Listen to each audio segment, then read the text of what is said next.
मित्रांनो, श्री स्वामी समर्थ. श्री क्षेत्र अक्कलकोट हे फक्त एक ठिकाण नाही, हे फक्त एक गाव नाही, हे फक्त एक शहर नाही, तर हे असं ठिकाण आहे जिथे साक्षात या त्रैलोक्याचे त्रैलोक्यवंद्य पुरुष, ब्रह्मांडाचे नायक, श्रीपाद श्रीवल्लभ गुरुदेव दत्तात्रयांचे पूर्ण अवतार श्री स्वामी समर्थ महाराजांच्या पदस्पर्शाने पावन झालेली आणि पुनीत झालेली अशी नगरी म्हणजे हे अक्कलकोट. जिथे भक्ती, जिथे श्रद्धा, जिथे अनुभूती, जिथे गुरुपरंपरा या सर्व गोष्टींचा एकत्रित संगम आपल्याला पाहायला मिळतो. मित्रांनो, इथे फक्त मंदिरे नाहीत, तर इथे अजूनही स्वामींचं अस्तित्व आपल्याला क्षणाक्षणात कणाकणावरती जाणवतं. आणि अशाच एका प्रवासात आम्ही सर्वजण निघालो आणि आमची भक्तिमय यात्रा आम्ही सुरू केली. तर मित्रांनो, तुम्ही सुद्धा अक्कलकोटला येण्याचा प्लॅन करत असाल तर हा व्हिडिओ तुमच्यासाठी खूप महत्त्वाचा ठरेल.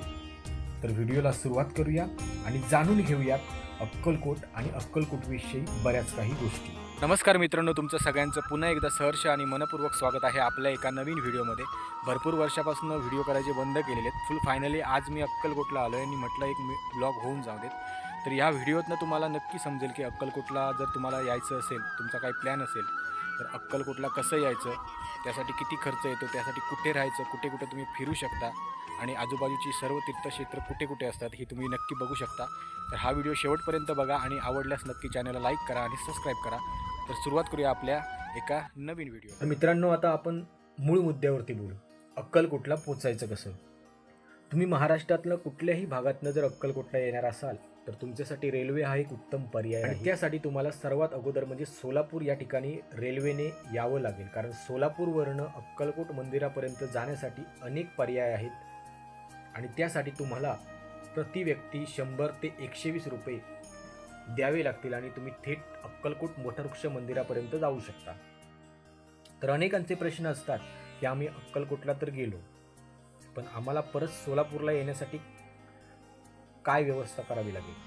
तर मित्रांनो, एकच सांगतो, अक्कलकोट वटवृक्ष मंदिरापासनं तुम्हाला अक्कलकोट बस स्टँडवर येण्यासाठी 15 रुपये द्यावे लागतील आणि तिकडनं सोलापूरला जाण्यासाठी अनेक बसेस असतात, अनेक पर्याय आहेत, तर तुम्ही सोलापूरपर्यंत पोचू शकता.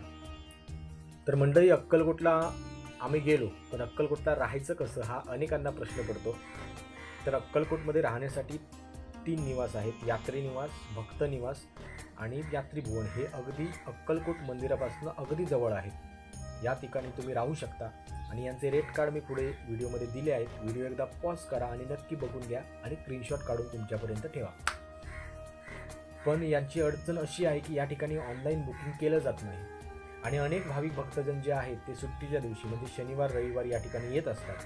त्यामुळे तुम्ही जर शनिवार रविवार किंवा गर्दीच्या वेळी जर येणार असाल तर या ठिकाणी तुम्हाला रूम मिळणं थोडं अवघड होऊन जाईल. पण घाबरण्याची काहीच गरज नाही. मंदिराच्या आजूबाजूला अनेक प्रायव्हेट हॉटेल्स आहेत, लॉजेस आहेत आणि अनेक प्रायव्हेट ठिकाणं आहेत जिथे तुम्ही आरामात कमी खर्चामध्ये राहू शकता. तर मित्रांनो, तुम्ही अक्कलकोटला जर जाताय तर ही वरील सर्व ठिकाणी तुम्ही पाहू शकता आणि त्यासाठी तुम्हाला अक्कलकोट वटवृक्ष मंदिरापासून ऑटो रिक्षा मिळून जातात, जे की 80 ते 100 प्रति व्यक्तीप्रमाणे ही सर्व ठिकाणी फिरून तुम्हाला परत वटवृक्ष मंदिरापर्यंत आणून सोडतात. श्री स्वामी समर्थ. मित्रांनो, आम्ही अक्कलकोटमध्ये गेलो आणि अक्कलकोटमध्ये गेल्यानंतर आम्ही ज्या ज्या ठिकाणांना भेट दिली त्याबद्दलची माहिती आपण थोडक्यात आता जाणून घेऊ. वटवृक्ष मंदिर, श्री स्वामी समर्थ वटवृक्ष मंदिर. ज्यावेळी स्वामी समर्थ महाराज 20 वर्ष अक्कलकोटमध्ये वास्तव्यास होते, त्यावेळी स्वामी याच वडाच्या झाडाखाली येऊन बसत, ध्यान करत, तप करत, आपल्या भक्तांच्या संकट निवारण करत आणि भक्तांना या ठिकाणी दर्शन देत असत.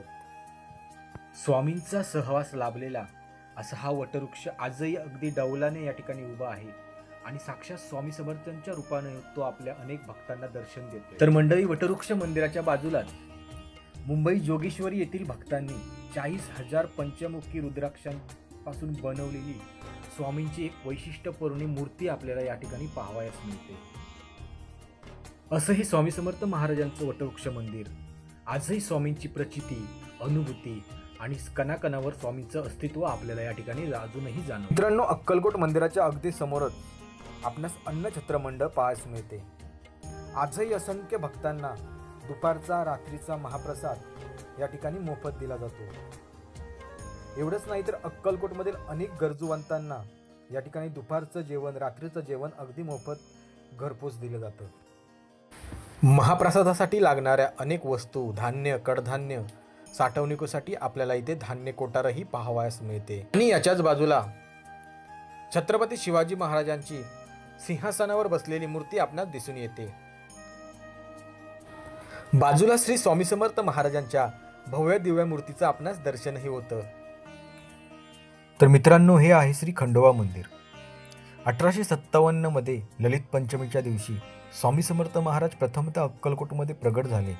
त्याचवेळी स्वामी प्रथम याच मंदिरात आले होते. म्हणून या मंदिराला स्वामींचे प्रथम आगमनस्थान असे देखील म्हटले जाते. अक्कलकोटमध्ये निसर्गरम्य ठिकाणी असलेलं हे श्री देव खंडोबांचं मंदिर आजही आपल्याला स्वामींच्या अस्तित्वाची जाणीव करून देतं. तर आम्ही खंडोबांचं दर्शन घेऊन निघालो स्वामींच्या समाधीचं दर्शन घेण्यासाठी. तर मंडळी, हे आहे समाधी मंदिर. या मंदिराचा कळस आपल्याला दक्षिण भारतातील मंदिरांप्रमाणेच दिसतो. चोळप्पा महाराजांची जन्मोजन्मीची पुण्याई म्हणून श्री स्वामी समर्थ महाराजांच्या पदस्पर्शाने त्यांचे घर पावन झाले. पुंडलिकासाठी आले परब्रह्म, तैसे चोळप्पांसाठी राहिले स्वामी समर्थ. मंडळी, हे आहे चोळप्पा महाराजांचे घर म्हणजे समाधी मंदिर. 21 वर्ष स्वामी समर्थ महाराज चोळप्पा महाराजांच्या घरी वास्तव्यास होते आणि याच ठिकाणी स्वामींनी समाधी घेतली. आणि या ठिकाणी आपल्याला स्वामींच्या पादुकांचंही दर्शन होतं. आजही आपण श्रद्धेने, भक्तीने भाव ठेवून स्वामींची मनापासून आराधना केली, मनापासून स्वामींची विनवणी केली, स्वामींचं दर्शन घेतलं तर स्वामींचं अस्तित्व आजही या ठिकाणी आपल्याला जाणवतं. आपल्यापैकी अनेक भक्तजण वटवृक्ष मंदिरापर्यंत येऊन दर्शन घेऊन जातात. पण जर तुम्ही अक्कलकोटला येणार असाल तर समाधी मंदिराला नक्की भेट द्या. स्वामींचं दर्शन घ्या, स्वामींच्या समाधीचं दर्शन घ्या, स्वामींच्या पादुकांचं दर्शन घ्या. या ठिकाणी तुम्हाला अनुभूती नक्कीच येईल. समाधी मंदिराच्या अगदी बाजूला चोळप्पा महाराजांचा वाडा आहे. याच वाड्यामध्ये स्वामींनी वापरलेल्या अनेक वस्तूंचं जतन आजही करून ठेवण्यात आलं आहे. कोडॅक कंपनीने काढलेला स्वामींचा ओरिजिनल फोटो या ठिकाणी आहे. त्याचंही आपल्याला दर्शन होतं. याच वाड्यामध्ये स्वामींनी वापरलेल्या अनेक वस्तू, पादुका, स्वामींचे फोटो या ठिकाणी आहेत. स्वामींनी पुनर्जीवित केलेली विहीर देखील आपल्याला या वाड्यात पाहावयास मिळते. तर मंडळी, हे आहे गुरुमंदिर म्हणजे बाळप्पा महाराजांचं मठ. याच ठिकाणी बाळप्पा महाराज, गंगाधर महाराज यांची समाधीस्थळे आहेत. स्वामींनी बाळप्पांना मी सदैव तुझ्या पाठीशी आहे असा आशीर्वाद देऊन या मठाची स्थापना करण्यास सांगितली. आशीर्वादाबरोबरच महाराजांनी आपल्या पादुका, कफनी, दंड, निशाण बाळप्पांना दिले आणि म्हणूनच या मठाला गुरुमंदिर किंवा बाळप्पा महाराजांचा मठ असे देखील म्हटले जाते. स्वामींच्या पावलांचे ठसे आपल्याला जागोजागी या ठिकाणी पाहावयास मिळतात. या ठिकाणी जे पांढरे पट्टे केले आहेत त्या ठिकाणी स्वामींच्या पावलांचे ठसे आहेत आणि स्वामींनी वापरलेल्या चिन्मय पादुका त्यांचं दर्शनही आपल्याला या मठामध्ये होतं. अक्कलकोटमधील सर्व ठिकाणांचं दर्शन घेऊन आम्ही निघालो गाणगापूरला जाण्यासाठी. अक्कलकोट ते गाणगापूर सुमारे 75 किलोमीटर अंतर आहे आणि अक्कलकोटवरून तुम्हाला अनेक बसेस, अनेक प्रायव्हेट गाड्या मिळून जातात. प्रति व्यक्ती तुम्हाला 250 ते 300 रुपये खर्च येऊ शकतो. गाणगापूर कर्नाटक राज्यातील भीमा आणि अमरजा नद्यांच्या संगमावर वसलेलं भगवान दत्तात्रयांचं एक पवित्र तीर्थस्थान या ठिकाणी आहे. भगवान दत्तात्रयांचे दुसरे अवतार नृसिंह सरस्वती स्वामी यांनी आपला अवतार पूर्ण करताना श्री शैल्यम येथील कर्दईवनात ज्यावेळी स्वामी निघून गेले त्यावेळी त्यांनी आपल्या पादुका या ठिकाणी ठेवल्यात. त्याच या निर्गुण पादुका फक्त गाणगापूरमध्येच आपल्याला पाहावयास मिळतात.